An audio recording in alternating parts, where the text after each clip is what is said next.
Okay, we start in the hero phase. Look at the whole complex. Get our bearings a little bit. So there's nothing much going on over here. We've got a little bit of a circle around here. Volcanic vents, not very nice. We've got to get through this volcanic vent here. They're not nice because encounters happen. We've got a little bit of a dead end here, and we've got a little narrow passage down here, and two fissures down here. And this is quite cool. The monsters come up through here. They do have a -4 armor class. So that's quite a nice little tunnel.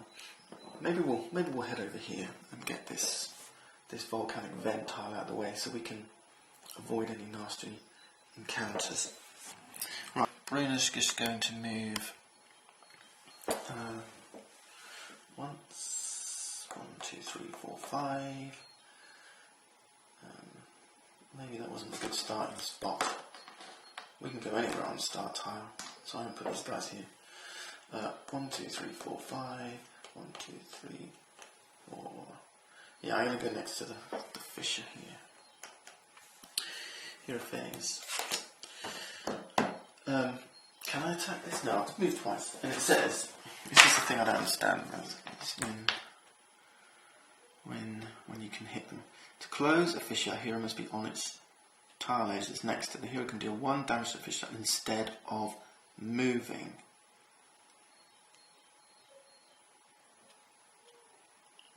Or deal 2 damage by doing nothing else that turn. So you can attack and then damage the fissure, or you can do 2 damage by not moving and not attacking. Cool. Alrighty. Okay. So exploration phase. At the beginning of the exploration phase, we roll the dice and draw a monster card. Right, here we go. That's a 13. So the monster is going to appear here. Fissure 11 to 15. Let's have a look and see what we get. A water elemental. So that goes in Bruno's pile. Get its figure. Nice one. And do they go on the mushroom patch, or do they go? What does it say? Does it go next to the fissure tile? Draw a new monster card on the cavern tile next to the specified fissure tile. Does that mean on the cavern tile, which is next to the fissure, or does it mean next to the fissure tile? I'm going to assume anywhere on this tile. Okay, that's what it's going to pop out and plonk it up there. Okay, if you next step of the exploration. Oh, hang on, I forgot to place my. Let's get ourselves a break here. We can use our stance token. So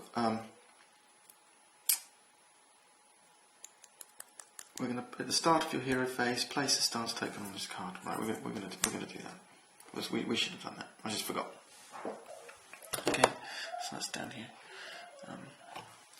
Place it on the clan battle show short. So we've got 2 AC. All right, counter strike stance. Remove your stance token from this card you can use this instead of attacking. Place your stance token on this card. You can remove your stance token from this card when an adjacent monster attacks your hero. If you do, using that will attack power against that monster after it attacks. That's pretty cool. I might be able to use that. I won't forget for Canterbury to place a stance token at the beginning of the hero phase. Okay, so place the monster. Villain phase. If you didn't place a tile during your exploration phase, no, we didn't. So in this setup, I guess that's the only drawback. Every villain phase, we're going to have an encounter. Each. So if you didn't place a tile during your exploration phase, draw an encounter phase. Encounter card. Okay, let's draw an encounter card. Event attack, Barushi Colony. A careless step causes a mass of fungus to expel a cloud of poisonous spores. Attack each hero on your hero's tile. Attack plus 11, ouch. Damage poisoned. Okay, discard it after burn. So it's just Bruno plus 11. He has an armor class of 18. 16 plus 2 from my clan battle hammer shield. Okay, just roll the dice. 16, well that's hit. So Bruna's poisoned. We'll take a poison toad marker. This is going to do 1 damage to me every start of every hero phase. Put this up here. So we know that Bruna's poisoned. Discard this card after playing. Okay. This is the box. So that was the encounter phase. I mean, I could have used this Skirmish or Charm to try and roll again, but with plus 11, let's save it for something else. Okay. Villainous play. Activate it and then activate each monster and trap you control in turn in the order you drew them. So, Bruna has the water element, so now we're going to activate this water elemental here. If the water elemental was adjacent to a hero, nope. If the water elemental was within 1 tile of a hero, nope. Otherwise, the water elemental moves 1 tile towards the closest hero. So that's quite cool. He's down here. And that's the end of Bruna's turn. So we're going to skip on to Canterbury's turn. Move our hero token over here to remind us. Start of the hero phase. So Canterbury, let's use our stance token. Well, we're going to try and hit that water elemental. I think it's got 2 HP and an arm class of 12. So I'm going to use the +1 damage Heartseeker stance. Use at the start of your hero phase. Place your stance token on this card because it's not tricky to hit this. That's the sound of the tripod moving. So it's not tricky to hit this water elemental, but it does have 2 HP. So if I can, it's in the narrow passage, so it's going to have -4 AC. Actually, they have these handy -4 armor class tokens which we can use. So if I just zoom out a little bit, I can put this here to remind us the -4 armor class.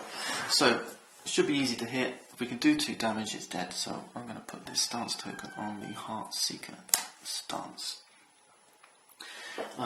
Let's try and attack this guy as our first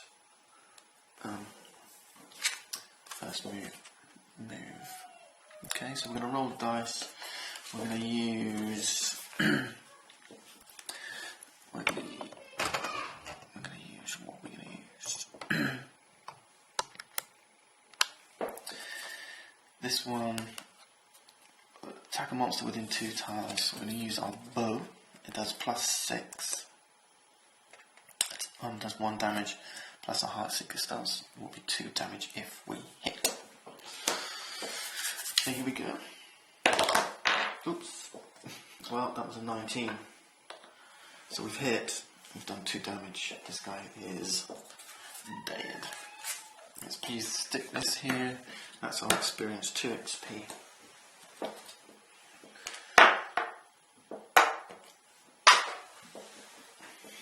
Good shot, Canterbury. When we defeated that monster, that's water elemental, we should take a treasure card. So this is Mask of Disguise. Your hero does not count as the closest hero to that monster when a monster not on your hero's tile activates. Interesting. Well, Bruna's pretty good at taking guys down.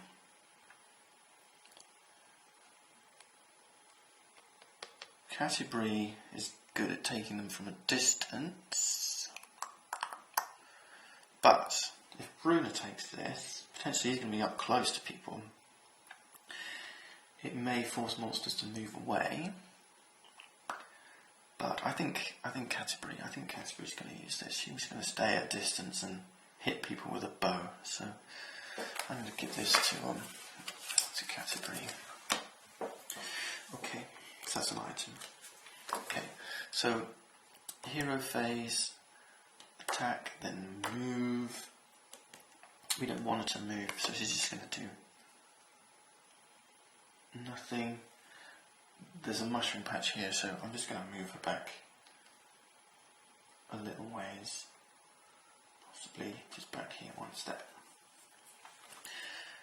Okay, exploration phase. Roll the dice, draw a monster. A 16. Ooh, that's Bruder's. Okay, we have a hunting drake.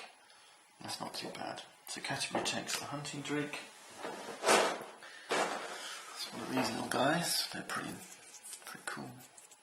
Put it on the mushroom patch. Scowling there at Bruno. Then we're going to draw an encounter card for category. Curse, the mark of Lolth. Your hero is cursed. Place this card on your hero as a reminder. Each hero with at least one curse, including yours, takes 1 damage when this card is played. I'm just going to slip that underneath there to remind me. And just going to take 1 damage. Right. And then we're going to activate this hunting drake. Says, if the hunting drake is within 1 tile of a hero use, it moves adjacent to the closest hero and attacks with a rending bite. Okay, so he's going to slide up here. Bruno holds up his mighty shield.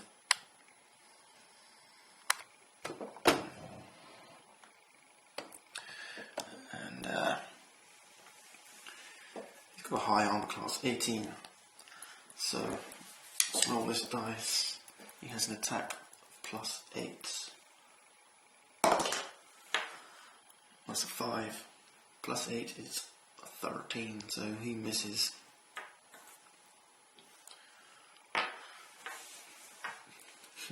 Bruno looks pretty cool fending off that guy. Okay, that's the end of Canterbury's turn. We're going on to our next turn with Bruno facing this fisher and the hunting drake.